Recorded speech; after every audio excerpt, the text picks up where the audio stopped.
تمام حمد و ثنا، تعریف و توصیف اللہ جل مجدہ الکریم کی ذات بابرکات کے لیے، جو خالق کائنات بھی ہے اور مالک شش جہات بھی۔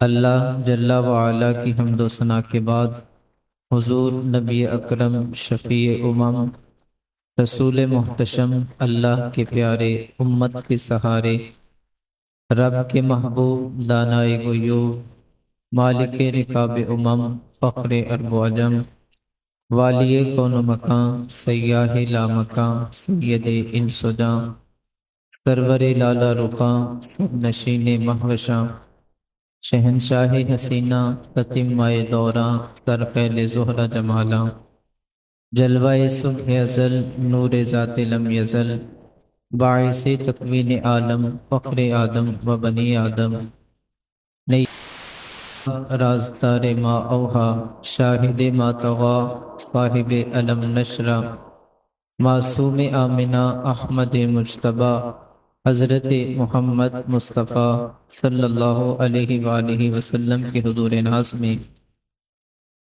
اپنی عقیدتوں، محبتوں اور نیازمندیوں کا خراج پیش کرنے کے بعد عزتوں کی مسند پر جلوہ فراز، عالی مرتبت، ذی وقار علماء کرام، معزز و محتشم سامعین و حاضرین، السلام علیکم ورحمۃ اللہ وبرکاتہ۔ بتوفیق باری تعالیٰ مجھے اور آپ کو ماہانہ درس قرآن مجید میں حاضری کا شرف حاصل ہے۔ اللہ تعالیٰ میری اور آپ کی حاضری کا ایک ایک لمحہ اپنی بارگاہ میں قبول فرمائے اور قابل عمل باتوں پر توفیق عمل نصیب فرمائے۔ چند باتیں آپ کر کے اپنی گفتگو کو سمیٹ لوں گا، اس دعا کے ساتھ کہ اللہ تعالیٰ ہم سب کو عمل کی توفیق مرحمت فرمائے۔ ارشاد باری تعالیٰ ہے وَلَوْ كُنْتَ فَظًّا غَلِيظَ الْقَلْبِ لَانفَضُّوا مِنْ حَوْلِكَ، فرمایا محبوب اگر آپ کا دل سخت اور مزاج تند ہوتا تو یہ لوگ آپ کے گرد کبھی بھی نہ بیٹھتے۔ جب غزوہ خیبر ہوا تو کچھ لوگ پلٹ گئے، دوبارہ حضور کی خدمت میں حاضر ہوئے تو حضور نے عفو و درگزر سے کام لیا۔ حاضرین مجلس، دین محبت سے پھیلا ہے، دین حسن اخلاق سے پھیلا ہے۔ کائنات کی چمک، کائنات کی رونق محبت کے دم قدم سے ہے۔ محبت نہیں ہے تو کچھ وہ کیا کسی ہندو شاعر نے کہا تھا، یہ لڑتے قبائل کو کس نے بتایا، محبت نہیں ہے تو کچھ بھی نہیں ہے۔ حضور نبی رحمت صلی اللہ تعالی علیہ وآلہ وسلم نے ارشاد فرمایا تم میں سب سے اچھا وہ ہے جس کا اخلاق اچھا ہے، اور وہ اچھا نہیں ہے جس کا اخلاق اچھا نہیں ہے۔ حضور نبی رحمت صلی اللہ تعالی علیہ وآلہ وسلم کی خدمت میں ایک خاتون کا تذکرہ ہے۔ عرض کیا بندہ نواز نمازیں بھی پڑھتی ہے، روزے بھی رکھتی ہے،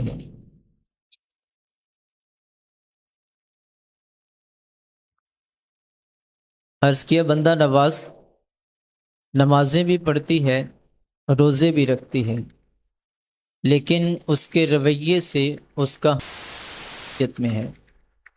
آقا فرماتے ہیں وہ عورت جہنمی ہے۔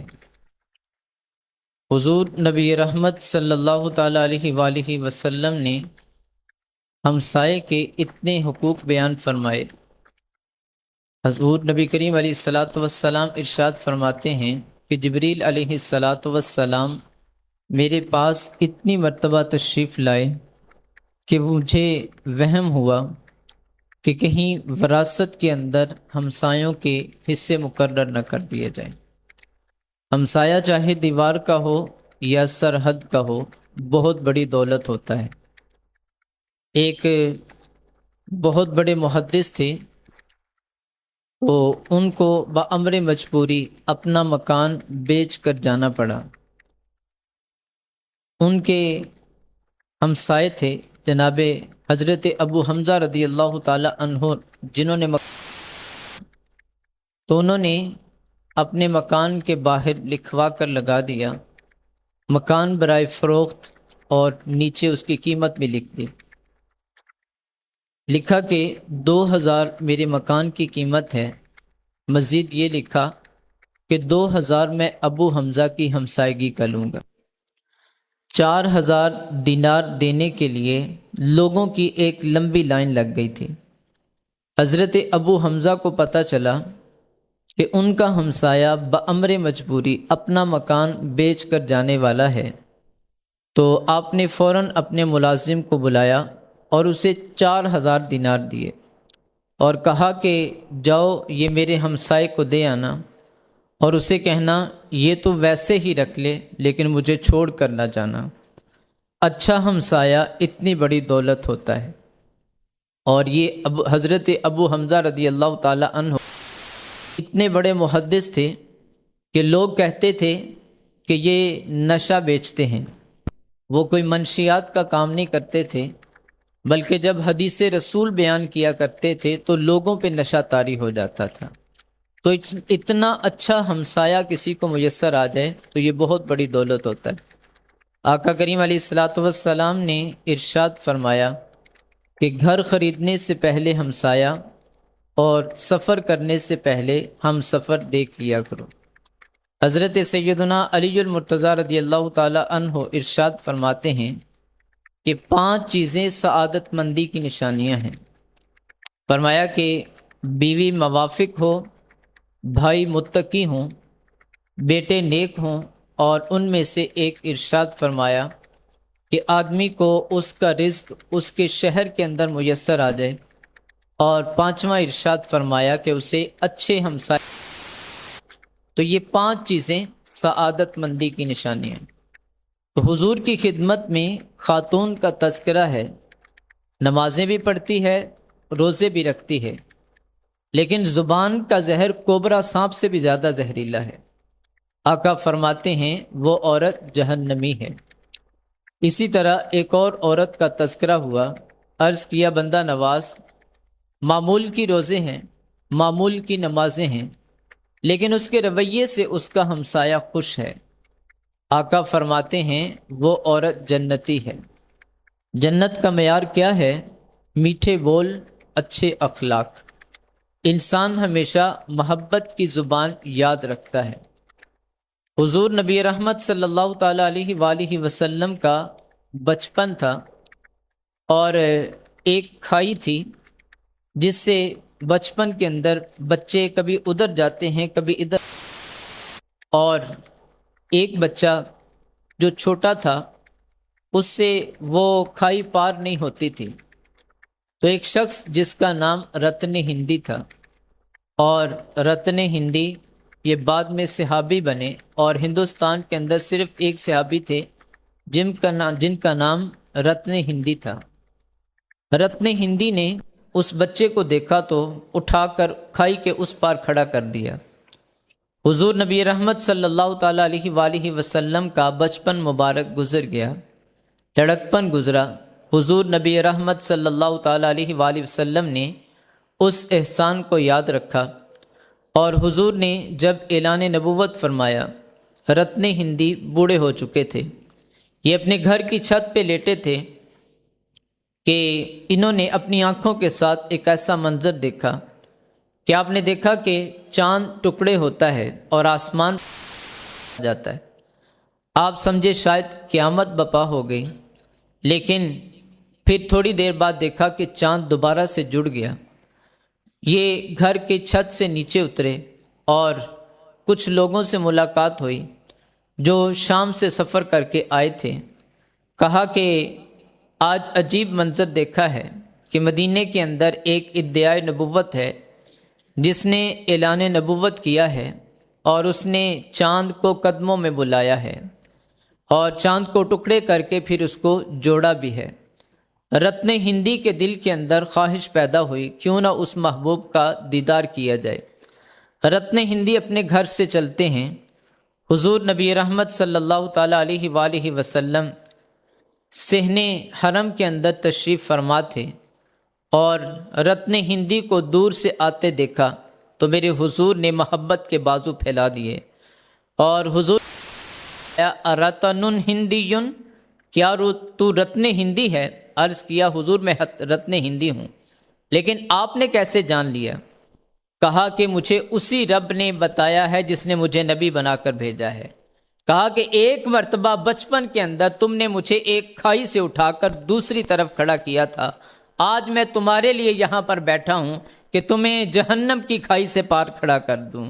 حضور نبی رحمت صلی اللہ تعالیٰ علیہ وآلہ وسلم نے اس بچپن کے احسان کو یاد رکھا۔ تو انسان محبت کے بول ہمیشہ یاد رکھتا ہے، میٹھی زبان کو انسان جو ہے وہ ہمیشہ یاد رکھتا ہے، اس لیے ہمیشہ اچھے اخلاق سے بات کی جائے۔ حضور نبی رحمت صلی اللہ تعالیٰ علیہ وآلہ وسلم نے ارشاد فرمایا کہ میزان پر سب سے بھاری جو عمل ہوگا وہ تمہارا اچھا اخلاق ہے۔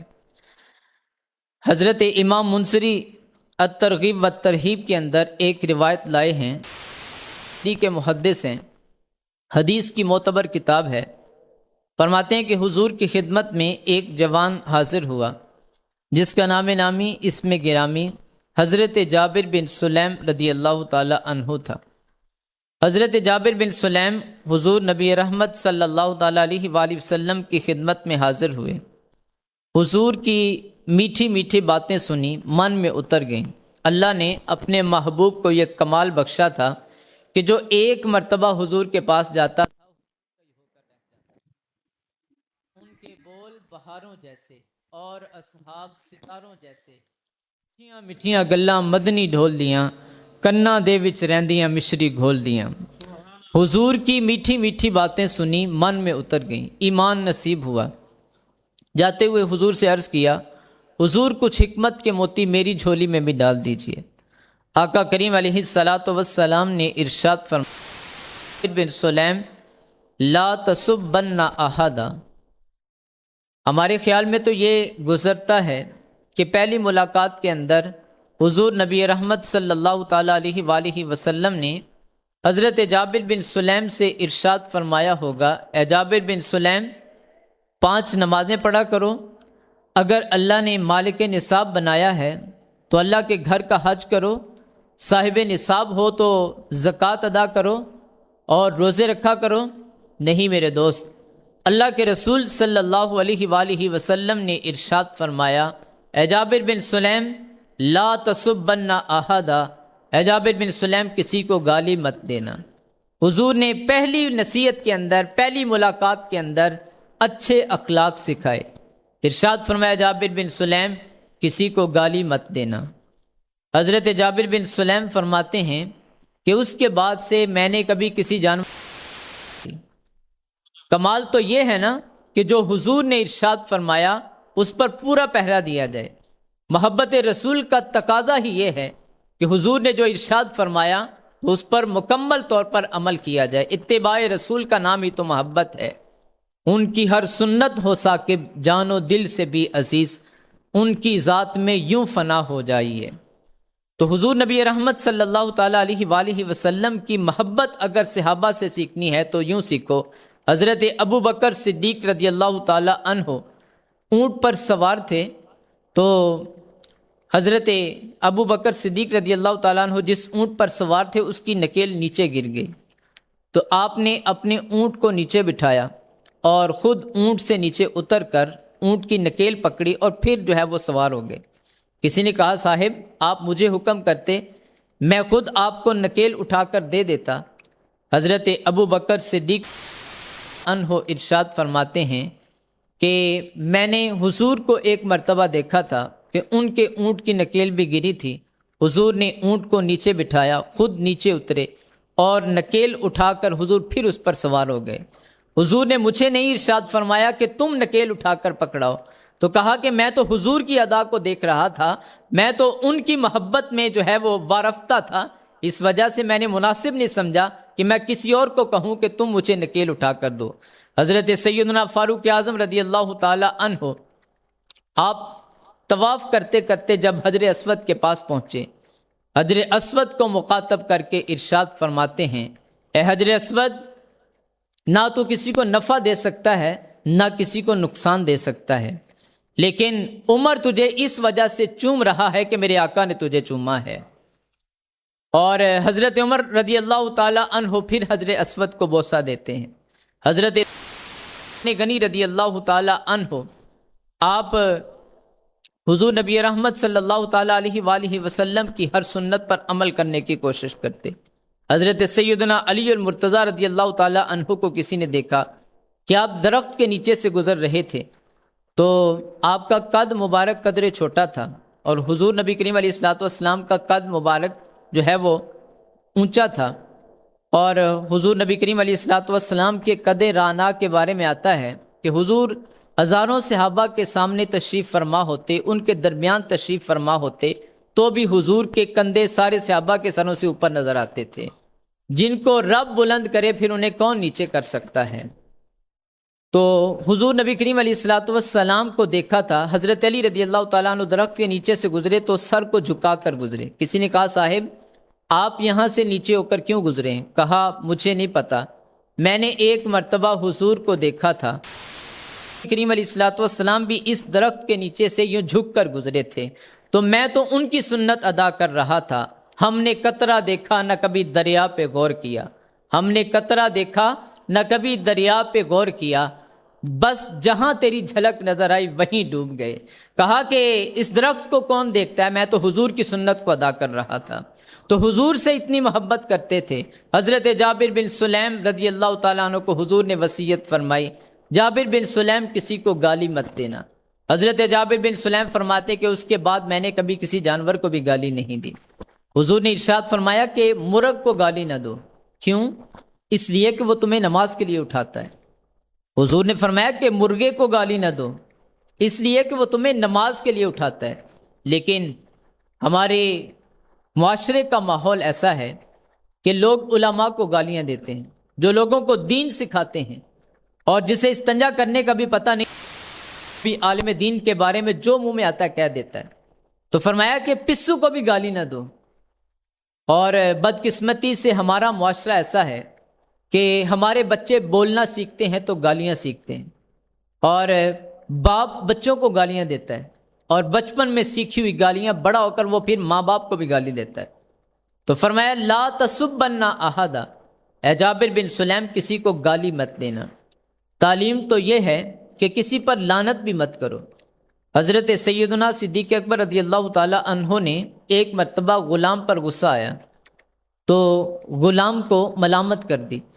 حضور نبی رحمت صلی اللہ تعالی علیہ وآلہ وسلم نے سن لیا، ارشاد فرمایا لعانین والصدیقین کلا ورب الکعبہ، فرمایا صدیق بھی ہو اور لعنت بھی کرے، رب کعبہ کی قسم ایسا نہیں ہو سکتا۔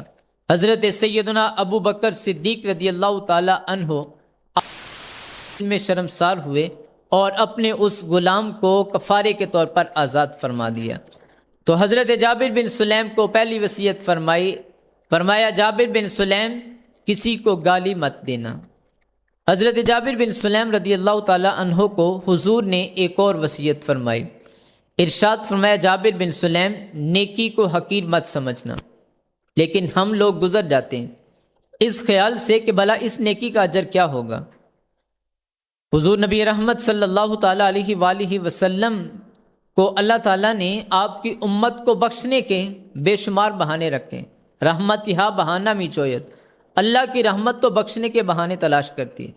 ایک بہت بڑے محدث دنیا سے گئے، کسی کو خواب کے اندر ملے، پوچھا صاحب کیسے ہیں؟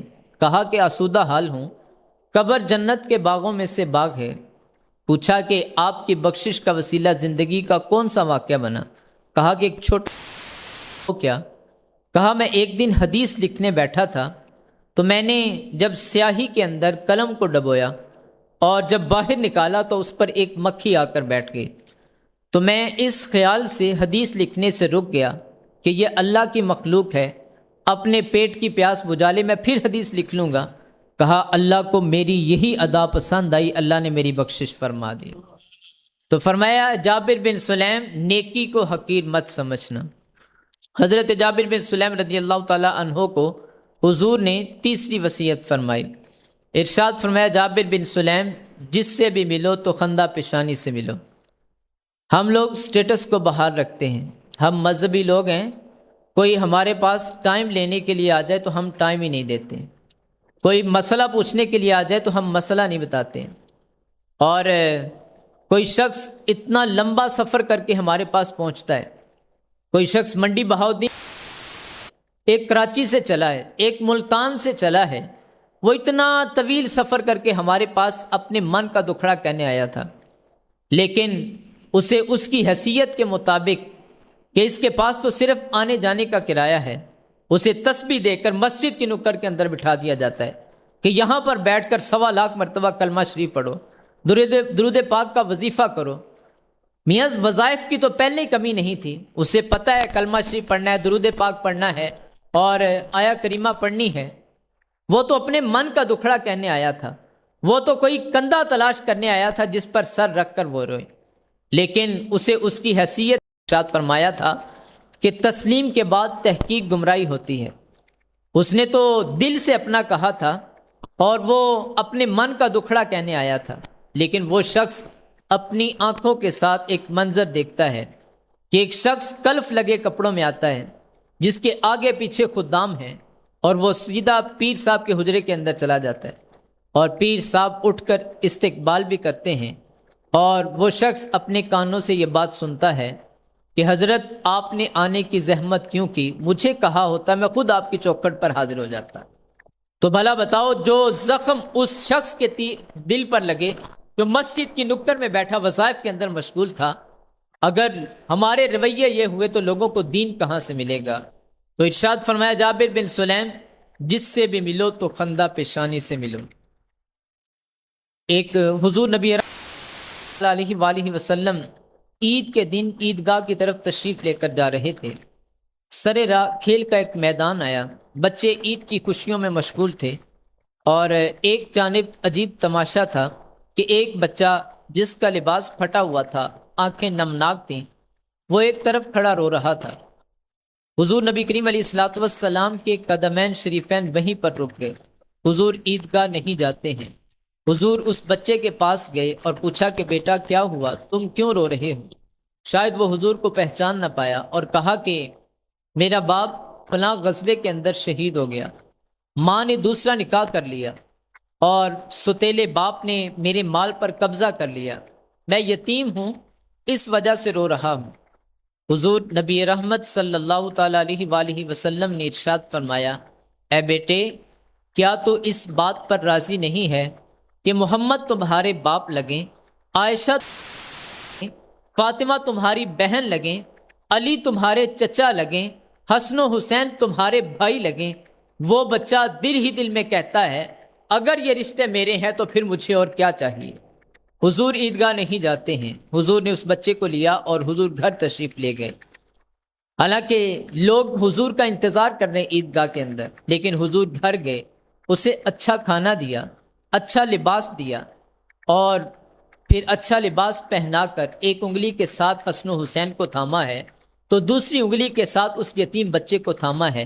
اب حضور عیدگاہ کی طرف جا رہے تھے، سر راہ کھیل کا پھر وہی میدان آیا، اور بچوں نے جب اس یتیم بچے کو دیکھا تو پھر آنکھیں پھٹی کی پھٹی رہ گئیں، کہنے لگے بھائی جان ابھی تو رو رہے تھے۔ تو وہ بچہ کہتا ہے میں یتیم تھا، مجھے ابو جی محمد ملے، مجھے عائشہ ماں ملی، مجھے علی چچا ملے، مجھے حسن و حسین بھائی ملے، میں ننگا تھا مجھے لباس ملا، میں بھوکا تھا مجھے کھانا ملا، تو اتنے رشتے ملنے کے بعد بھی اب بھی میں رہوں؟ میرے حضور نے ارشاد فرمایا جابر بن سلیم، جس سے بھی ملو تو خندہ پیشانی سے ملو۔ حضرت امام رازی رحمۃ اللہ تعالیٰ علیہ ایک یتیم کا تذکرہ کرتے ہیں، فرماتے ہیں کہ ایک یتیم جس کی ماں کے تن پر جو لباس تھا وہ جگہ جگہ سے پھٹا تھا، اور اس بچے نے اپنی ماں سے کہا کہ ماں میں چچا کے پاس جاتا ہوں اور تمہارے لیے قمیص لے کر آتا ہوں۔ ماں نے کہا کہ بیٹا چچا تمہیں قمیص نہیں دے گا، تمہیں دھکے دے کر باہر نکال دے گا۔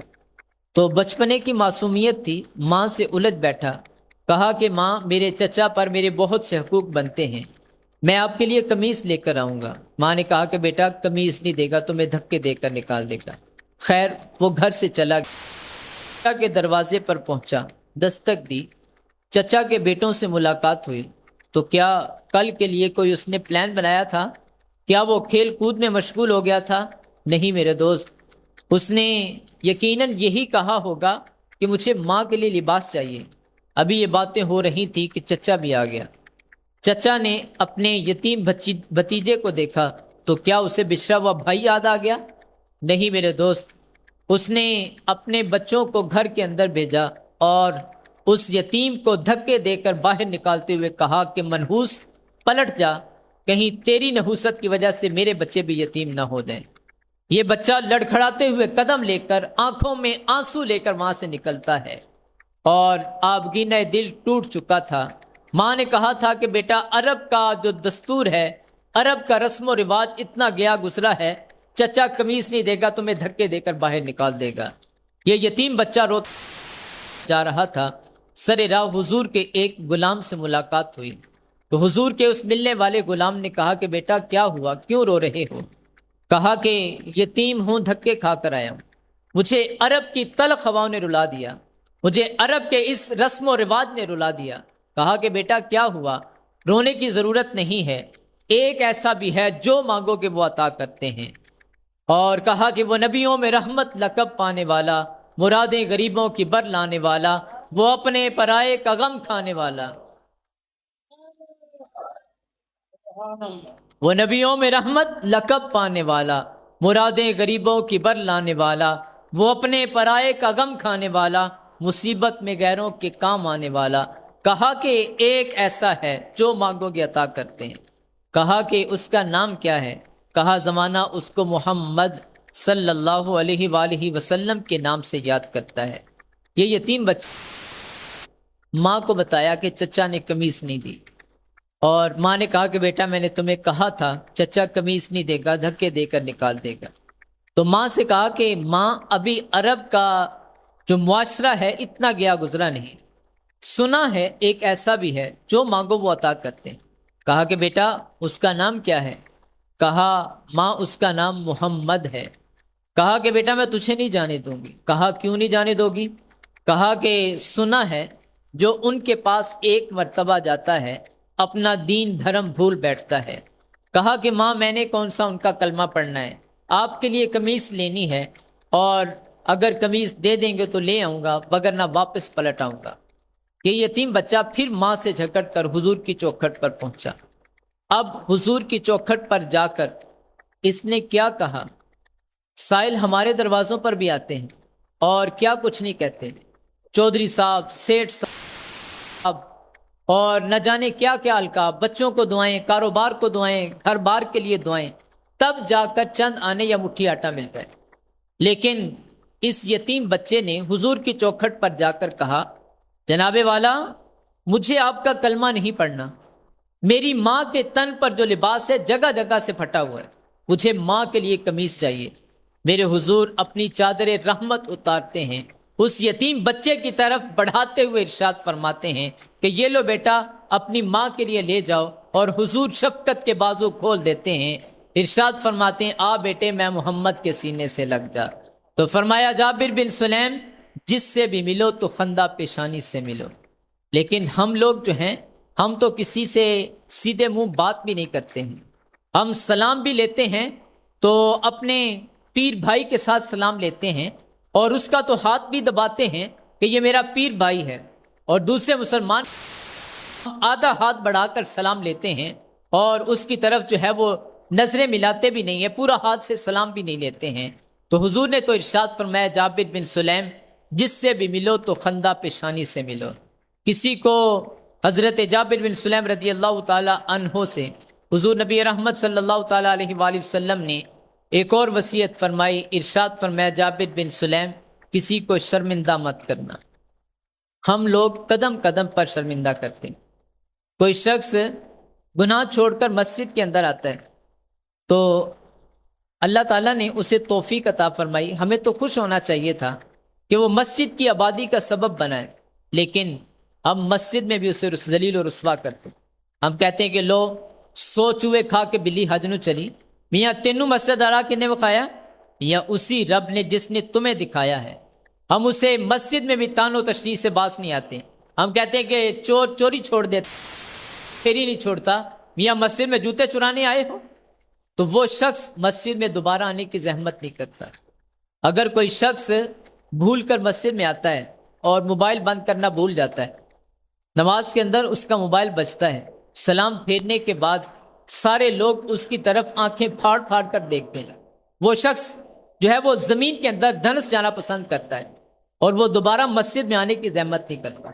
ہماری وجہ سے ایک جو ہے وہ شخص مسجد سے دور ہو گیا. ہم تو ان بزرگوں کے ماننے والے ہیں جن کی لاشیں بھی لوگوں کو اسلام دیا کرتی تھیں. حضرت امام محمد رحمۃ اللہ تعالی علیہ کا جب جنازہ اٹھا تو آپ کے جنازے کو کندھا دینے کے لیے یہودی اور عیسائی بھی آگے بڑھے تھے اور وہ بھی کندھا دے کر اسلام کے اندر داخل ہو گئے. ہمارے بزرگوں کی تو لاشیں بھی لوگوں کو دین دیا کرتی تھی، لیکن ہمارے زندہ لاشیں ہیں جو لوگوں کے اسلام کے اندر رکاوٹ بنے ہوئے ہیں. 40 سال ہو گئے ہمیں امامت کر، ہماری اقتدا کے اندر لوگ نمازیں پڑھتے اور بوڑھے ہو گئے، لیکن ہمارا رویہ ان کے ساتھ کیا ہے؟ فرمایا کہ کسی کو شرمندہ مت کرو اور معاف کرنے کی روش اختیار کرو.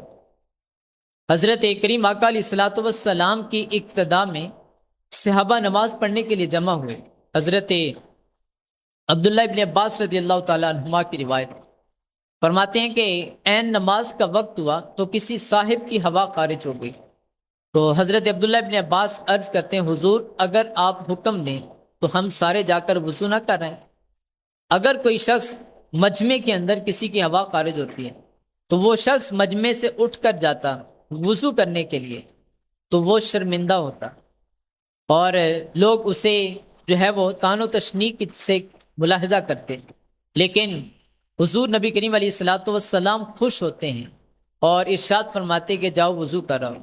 حضرت عبداللہ ابن عباس سے بچایا، سارے صحابہ جاتے ہیں اور جا کر وضو کرتے ہیں، پھر حضور کی اقتدا میں آ کر نماز پڑھتے ہیں. حضرت حاتم اسم رحمۃ اللہ تعالی علیہ بہت بڑے بزرگ گزرے. اسم ان کا لقب تھا، اسم عربی میں بہرے کو کہتے. حضرت حاتم اسم علیہ الرحمہ تشریف فرما تھے. لوگ اپنے اپنے مسائل بتا رہے تھے. ایک بڑھیا بھی اس لائن کے اندر کھڑی تھی اور وہ اپنی باری کا انتظار کر رہی تھی کہ میں نے بھی کچھ مسائل پوچھ لی. جب بڑھیا کی باری قریب تھی کہ اچانک بڑھیا کی ہوا خارج ہو گئی اور حضرت حاتم اسم علیہ الرحمہ تشریف فرما تھے. بڑھیا کے دل میں یہ خیال گزرا کہ اتنے بڑے بزرگ ہیں اور مجھے ان کی مجلس کا ادب بھی نہیں پتہ اور میں نے ان کی مجلس کے اندر یہ کیا کر دیا. تو وہ دل ہی دل میں شرمسار ہو رہی تھی. حضرت حاتم اسم علیہ الرحمہ آپ جو ہے وہ کسی اور شخص کی بات سن رہے تھے تو اسے کی آواز میں بات کرنا اور اپنے کان پر ہاتھ بھی رکھ لیا.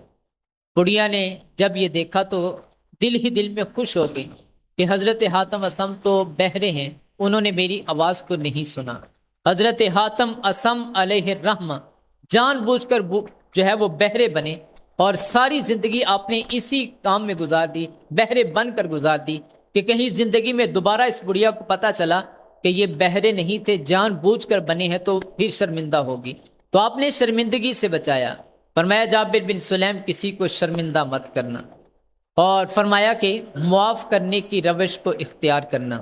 ہم لوگ معافی نہیں کرتے، اللہ تعالیٰ معاف کر دیتا ہے اور اللہ تعالیٰ کا یہ وعدہ ہے کہ کوئی شخص اللہ کی بارگاہ کے اندر مکھی کے سر جتنا آنسو لے آئے تو اللہ تعالیٰ کی دوزخ کو بجھانے کے لیے کافی ہوتے ہیں.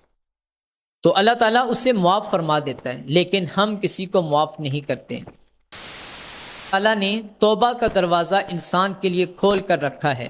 فرمایا کہ سانس اکھڑنے سے پہلے بھی کوئی شخص آ گیا اور اس نے آ کر توبہ کر لی تو اللہ تعالیٰ اسے معاف فرما دیتا ہے. بنی اسرائیل کا ایک نوجوان تھا جس کا نام کفل تھا. کفل کسی شریف آدمی کا نام نہیں تھا بلکہ یہ ایک بدمعاش تھا. اس کی بدمعاشی کیا تھی کہ روزانہ اس کے پہلو کے اندر ایک خوبصورت دوشیزہ کو لایا جاتا اور وہ صبح کے وقت اسے کچھ رقم دے کر گھر سے رخصت کر دیتا. لیکن ایک رات ایسا ہوا کہ ایک دوشیزہ کو اس کے پاس لایا گیا اور یہ جب تنہائی کے اندر اس دوشیزہ کے پاس پہنچا، اس نوجوان لڑکی کے پاس پہنچا، تو وہ لڑکی رو رہی تھی۔ تو اس نے، کفل یہ سمجھتا تھا کہ شاید اس کے پہلو میں آنے والی ہر لڑکی جو ہے وہ اسی طرح ہوتی ہے، لیکن کفل سے اس نے کہا کہ میرے پاس نہیں آئی، مجھے بھوک تمہارے دروازے تک کھینچ لائی ہے۔ جب یہ جملے کانوں کے اندر پڑے تو آنکھ جو ہے وہ دل کی دنیا بدل گئی۔ صاحب یہاں رک کر کہنا چاہوں گا، ہم معاشرے کے اندر چودھری صاحب، وڈیرے بہت نمبردار کے طور پر مشہور ہیں، اور ہم دولت پانی کی طرح بہاتے ہیں، لیکن دولت کہاں پر لوٹاتے ہیں؟ جہاں پر اپنے نفس کو حظ ملتا ہے۔ ہم جو ہے وہ بڑے دلیا دل مشہور ہیں، کرکٹ میچ آیا تو 1,00,000 وہاں پر انعام کے طور پر دے دیا، کہاں کتوں کی لڑائی آئی تو 50,000 وہاں پر انعام کے طور پر دے دیا، اور جہاں پر خرچ کرنے سے رب راضی ہوتا ہے وہاں پر آنکھوں کی پٹی باندھ لیتے ہیں۔ صاحب ہم کہاں پر کھڑے ہیں؟ آج بھی لوگ جو ہے وہ ہجڑوں پر دولت لٹا رہے ہیں، اور اپنے ہمسائیگی کے اندر اسے خبر نہیں ہے کہ اس کی ہمسائیگی کے اندر ایک بیوہ کی یتیم بچیاں ہیں جو اس انتظار کے اندر ہیں کہ کوئی ان کا رشتہ، لیکن کوئی رشتہ لینے کے لیے نہیں آتا ہے کہ یہ لوگ تو غریب ہیں، یہ چند جوڑوں کے علاوہ اپنے بچوں کو کیا دے سکتے ہیں۔ وہ کمالیہ کی ایک بیٹی تھی، تو اس کا رشتہ طے ہوا، بارات کا وقت ہوا، عین بارات آ رہی تھی، تو ہمسائیگی میں سے کسی نے شرارت کر دی اور فون کر کے کہا کہ جس بیٹی کو بیانے کے لیے آئے اس کے پاس تو چند جوڑوں کے سوا کچھ بھی نہیں، تو بارات وہیں سے واپس پلٹ گئی۔ ہمارے معاشرے کے یہ دکھ ہیں، اور ہم معاشرے کے اندر دریا دل مشہور ہیں، دولت پانی کی طرح بہاتے ہیں، لیکن کہاں پر بہاتے ہیں؟ جہاں اپنے نفس کو حظ ملتا ہے، جہاں پر خرچ کرنے سے رب راضی ہوتا ہے وہاں پر ہم خرچ نہیں کرتے ہیں۔ تو ہمیں قیامت والے دن پوچھا جائے گا، تمہاری ہمسائیگی کے اندر اور تمہاری گلی کے اندر بیوہ کی یتیم بچیاں تھیں جن کے بالوں کے اندر چاندی اتر آئی تھی، لیکن وہ کسی مسیحا کے منتظر تھیں۔ حضور نبی رحمت صلی اللہ تعالی نے ارشاد فرمایا کہ جو شخص صدقہ کرتا ہے فَأَخْفَاهَا، پھر اسے چھپا کر رکھتا ہے، حَتَّى لَا تَعْلَمَ شِمَالُهُ مَا تُنْفِقُ يَمِينُهُ، فرمایا کہ اتنا چھپا کر صدقہ کرتا ہے کہ بائیں ہاتھ کو پتہ نہیں دائیں نے کیا خرچ کیا ہے۔ فرمایا کل قیامت کا دن ہوگا جب کوئی سایہ نہیں ہوگا، اللہ تعالیٰ اس جوان کو اپنے عرش کا ٹھنڈا سایہ عطا فرمائے گا۔ وہ دولت یہاں پر لٹاؤ جہاں پر خرچ کرنے سے رب راضی ہوتا ہے۔ تو وہ عورت کے پاس گیا تو رو رہی تھی، کہا کہ مجھے بھوک تمہارے دروازے تک کھینچ لائی ہے۔ تو اس کفل کے دل کی دنیا بدل گئی، اور اس نے کہا کہ بہن، جس عزت کے ساتھ یہاں پر آئی تھی اسی عزت کے ساتھ یہاں سے واپس پلٹ جا۔ اسے بہت سا انعام و اکرام دیا اور گھر سے رخصت کیا، اور اسی رات تقدیر کا قلم بھی چل گیا، کفل کی موت واقع ہوگی۔ صبح اس نے یہ بھی کہا تھا کہ میرے لیے دعا کرنا، مینا شخص ہوں، اور اسی رات اس کی موت واقع ہو گئی، اور صبح لوگوں نے اس کے دروازے پر لکھا ہوا پایا تھا اللہ تعالیٰ نے کفل کو معاف کر دیا ہے۔ وہ معاف کر کے خوش ہوتا ہے۔ بھائی ہمیں بھی معافی کی عادت ڈالنی چاہیے۔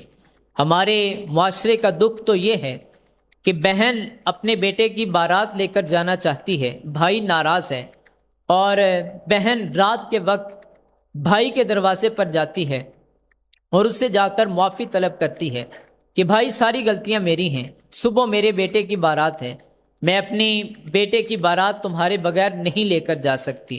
لیکن بھائی اتنا شفاق ہے کہ وہ بہن کی بات سننے کو تیار بھی نہیں ہے۔ بہن اپنے سر کا دوپٹہ اتار کر اس کے قدموں پر رکھتی ہے، لیکن یہ بھائی اتنا سخت دل ہو چکا ہے، وہ کہتا ہے کہ میں تو تمہارے بیٹے کی بارات میں نہیں جاؤں گا، اور وہ اس وجہ سے منہ نہیں لگاتا ہے کہ ہم نے اس سے رشتہ مانگا تھا، اس نے مجھے رشتہ۔ صاحب اللہ کے حضور جواب دہ ہونا ہے۔ اللہ تعالیٰ تو معاف کر کے خوش ہوتا ہے، لیکن ہم جو ہے وہ کسی کو معاف ہی نہیں کرتے ہیں۔ ہمیں معاف کرنے کی روش اختیار کرنی چاہیے۔ فرمایا وَلَوْ كُنْتَ فَظًّا غَلِيظَ الْقَلْبِ لَانفَضُّوا مِنْ حَوْلِكَ، فرمایا محبوب اگر آپ کا دل سخت اور مزاج تند ہوتا تو یہ لوگ آپ کے گرد کبھی بھی نہ بیٹھتے۔ حضور نبی رحمت صلی اللہ تعالیٰ علیہ وآلہ وسلم کی سیرت کا یہ عنوان مجھے اور آپ کو عمل کی طرف رہنما اور ہمیں عمل کی طرف گامزن کرنے کے لیے کافی ہے۔ اللہ تعالیٰ مجھے آپ کو عمل کی توفیق مرحمت فرمائے۔ ساتھ ہی ایک گزارش کرنا تھی کہ اس دفعہ بھی قبلہ حضرت علامہ ڈاکٹر محمد عبداللہ آصف مصطفی صاحب نے ہی تشریف فرما ہونا تھا، لیکن مرکز کی طرف سے انہیں کوئی پیغام ملا جس کی وجہ سے انہیں بامر مجبوری جانا پڑا، تو جس وجہ سے وہ یہاں حاضر نہیں ہو سکے۔ انشاءاللہ اگلا درس قرآن پہلا منگل انشاءاللہ بعد قبلہ ڈاکٹر عبداللہ آصف مصطفی صاحب تشریف لائیں گے۔ آپ احباب سے گزارش ہے کہ آپ اپنے ساتھ کم از کم ایک بندہ، زیادہ نہیں کہتا، ایک بندہ اپنے ساتھ ضرور لے کر آئیے گا۔ ان جوانوں نے یہ پیغام پہنچانے میں آپ تک جو ہے وہ تگ و دو کی، اور باہر میں دیکھ رہا تھا بہت سی فلیکسز آویزاں تھی، انہوں نے بہت محنت کی، لیکن میں اس کے لیے معذرت خواہ ہوں کہ ڈاکٹر صاحب تشریف نہ لا سکے، اور آپ احباب کا تہہ دل سے ممنون ہوں کہ آپ اپنا قیمتی وقت نکال کر تشریف لائے۔ اللہ تعالیٰ آپ کو جزائے جزیل عطا فرمائے۔ ہمارے بزرگوں نے پہنچ کر ہماری ہے وہ سربراہی فرمائی، اللہ تعالیٰ ان کا سایہ ہمارے سروں پر تادیر بصیحت و عافیت قائم و دائم فرمائے۔ وآخر دعوانا الحمدللہ رب العالمین۔ السلام علیکم۔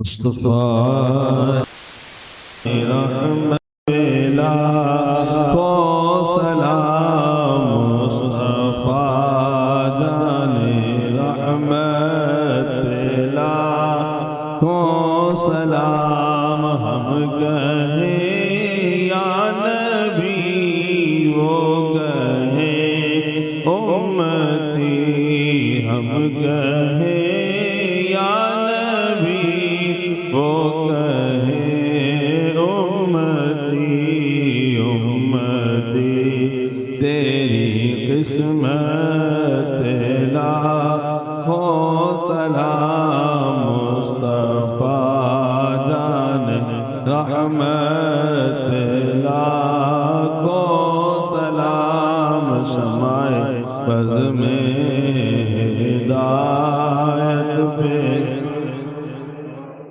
نام مجھ سے کہ قدسی کہیں حارثہ، یعنی وہ اعلیٰ حضرت بریلی کے شاہ، جن کی ہر ادا سنت مصطفیٰ، جن کا سنی مناتے ہیں یوم رضا، سلیمہ محل سنت لاکھوں سلام، مصطفیٰ جان رحمت یا الہی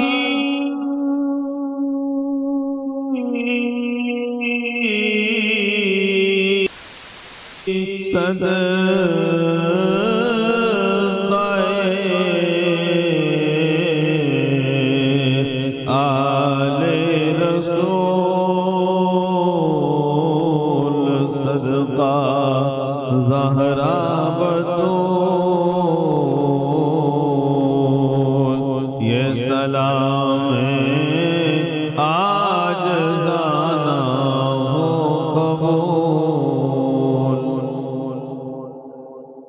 مولانا محمد مبارک وسلم صلی علیہ۔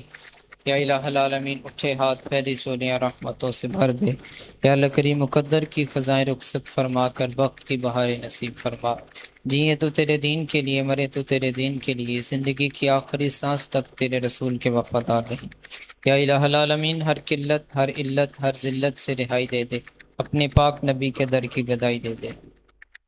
یا الہ العالمین لے کر اب تک جتنے لمحات تیری یاد میں گزارے، یا اللہ کریم سب کے یا الہ العالمین سب کے طفیل ہم سب کی کامل بخشش فرما۔ یا الہ العالمین ہم سب کے فوت شدگان کی بخشش فرما، ہمارے بیماروں کو شفائے کاملہ عاجلہ نصیب فرما۔ یا الہ العالمین جتنے حاضرین اپنا قیمتی وقت نکال کر تشریف لائے سب کا آنا قبول فرما۔ یا الہ العالمین ہم میں سے جس کسی کے بھی عزیز و اقارب دنیا فانی سے جا چکے ہیں سب کی کامل بخشش و مغفرت فرما، سب کی قبروں کو جنت کے باغوں میں سے باغ بنا، عذاب قبر سے محفوظ فرما، قبر کی تاریکیوں سے نجات عطا فرما۔ یا الہ العالمین، گھروں میں ہسپتالوں میں جتنے مسلمان بیمار ہیں سب کو صحت و عافیت عطا فرما، اپنی عبادت کے لیے صحت کاملہ عاجلہ نصیب فرما۔ یا الہ العالمین، سب کو صحت کاملہ عاجلہ نصیب فرما۔ یا الہ العالمین، ہم سب کی حاضری کو اپنی بارگاہ میں شرف قبولیت عطا فرما۔ یا الہ العالمین، ہمارے جوانوں کی جوانیت، ہمارے بزرگوں کا سایہ ہمارے سروں پر تا دیر بصحت و عافیت قائم و دائم فرما۔ جن کے والدین دنیا سے چلے گئے ان کی بخشش فرما، جن کے والدین حیات ہیں ان کا سایہ ان کے سروں پر تا دیر بصحت و عافیت قائم و دائم فرما۔ ہم سب کو والدین کے ساتھ حسن سلوک سے پیش آنے کی توفیق عطا فرما، والدین کا ادب و احترام کرنے کی توفیق عطا فرما۔ یا الہ العالمین، جتنے لوگ اپنا قیمتی وقت نکال کر تشریف لائے سب کا آنا قبول فرما، گھروں میں جانے سے قبل یا الہ العالمین حضور کے ان فرامین کو دلوں میں اتارنے کی توفیق عطا فرما، اس کی برکات سے ہم سب کو مستفیض فرما۔ یا الہ العالمین، اس مسجد کو پیار محبت امن کا گہوارہ بنا۔ یا الہ العالمین، یہاں پر آنے والوں کو ہدایت اور رشد، یا الہ العالمین اس کا نور نصیب ہوتا رہے۔ یا الہ العالمین، ہم سب کی حاضری کو اپنی بارگاہ میں قبول فرما۔ یا الہ العالمین، اپنے محبوب علیہ الصلوۃ والسلام کے توسل و تصدق سے ہم سب کو ان کی توفیق عطا فرما۔ یا الہ العالمین، ہم سب کو اخلاق حسنہ اپنانے کی توفیق عطا فرما، اخلاق رذیلہ سے بچنے کی توفیق عطا فرما۔ یا الہ العالمین، ہماری اولادوں کو نیک تربیت کا نور عطا فرما۔ یا الہ العالمین، فلسطین کے مسلمانوں کی غیبی مدد فرما۔ یا الہ العالمین، انہیں آزادی کی نعمت سے مالا مال فرما۔ دنیا بھر میں جتنے مسلمان ظلم سے یا الہ العالمین مظلوم ہیں سب کو ظلم سے رہائی عطا فرما، فلسطین کے مسلمانوں کی غیبی مدد فرما، مسجد اقصی کو آزادی کی بہاریں نصیب فرما، ہم سب کو کعبۃ اللہ روضہ رسول کی بار بار بادب حاضری نصیب فرما۔ یا الہ العالمین، بار دیگر تیری بارگاہ میں التجا کرتے ہیں ہم سب کو نیک صالحیت کا نور نصیب فرما، ہم سب کے والدین کو سلامت فرما، اس مسجد کو پیار محبت امن کا گہوارہ بنا، قبلہ علامہ صاحب کی صحت میں عمر میں برکتوں کا نزول فرما۔ رب ارحمہما کما ربیانی صغیرا، صلی اللہ تعالی علی حبیبہ محمد